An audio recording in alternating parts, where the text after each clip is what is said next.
Hi everyone! Today we're going to show you exactly how to press your flowers in our new wooden flower press. Make sure to read the blog for full in detail instructions.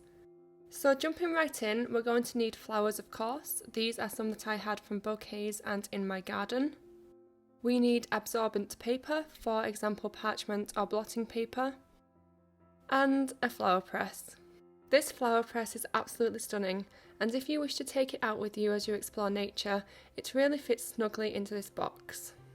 Here I was soaking my flowers as I picked them last night, but make sure to check the blog for information on sourcing and prepping your flowers. I then leave these to dry for a few hours. And I do want to give a moment to the flower press itself. It's made of wood, gorgeously painted with gold details. It comes prepared with cardboard and blotting paper, so you're all ready to get started. So firstly, you just open up the press with these wing nuts. Simply spin until untightened and store them in a safe spot. There are 10 pieces of cardboard, each with 2 pieces of absorbent paper inside for pressing, meaning you can press up to 9 layers of flowers at one time. If you run out of paper down the line or have lots of flowers to press, you can use the cardboard as a guide to cut your own absorbent paper like I'm doing here. I then added that on top of the 2 pieces of cardboard in the press. At this point, you simply want to arrange your flowers face down on the sheets of paper. It is helpful to do similar sizes of flowers on each sheet and ensure none touch or they will dry stuck together. For large flowers here, as you can see, I'm choosing to cut out the back of the stem, and even larger flowers, I'm actually disassembling them and reassembling the petals into a flower shape. This is just to speed up the process, ensure the flowers are fully dry, and make them flatter for later craft projects. You can see here, as I'm recreating the flower, that this part can be quite fiddly. You can use a small amount of glue to hold them to the paper if that helps, or you can also press the petals separately and arrange them together later. Once I'm happy, I add the second layer of absorbent paper and a layer of cardboard. I had this flower that I really loved, but as the petals were layered, it was quite thick. Therefore, I wanted to do it in a separate layer so it didn't affect the other flower pressings drying.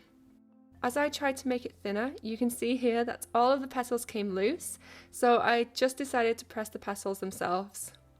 I would like to try one whole next time though. Now it's time to close up the press. I lay the absorbent paper and 2 more sheets of cardboard and gently place the lid on top of the flowers so they don't move. I then carefully start tightening the wing nuts equally in rotation.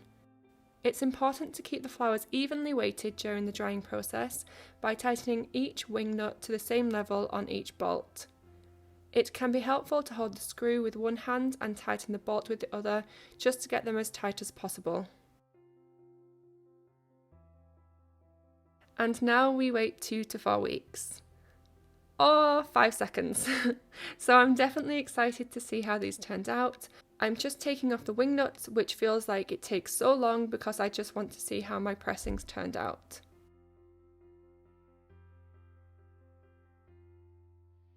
So first we had these petals. They are so small, so I wasn't worried about them pressing, but they did turn out lovely. You can see they really kept their colour, and these will just be lovely to add to scrapbooking. But let's see how the others turned out. You do want to be very gentle when handling the flowers from the press. Here, if you compare the before and after pressings side by side, you will see that the petals have lost some vibrancy with the moisture gone, but this is natural and you can see they are still so colourful. They are also completely flat and dry. You will find lots of ways to use these in the blog, but I'll show you a few here. So the first is in scrapbooking or crafting. Gently pick up the flower and lay them on your page. You can move them about to see where you want to place them, and then adhere to the page with tape or glue. Watered down glue is particularly great, so you can paint over and under the flower. This will just secure it tightly in place. I just really love the effect that these real flowers can give in crafting. You can also simply document your flower pressings in one place. I'm using this subscription box journal as a memory journal, so I'm adding the rest of my pressings to this page to remember some lovely evenings in the garden this summer.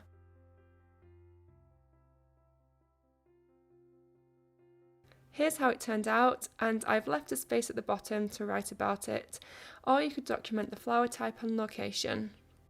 I hope this tutorial and subscription box will help you get outside in nature this month.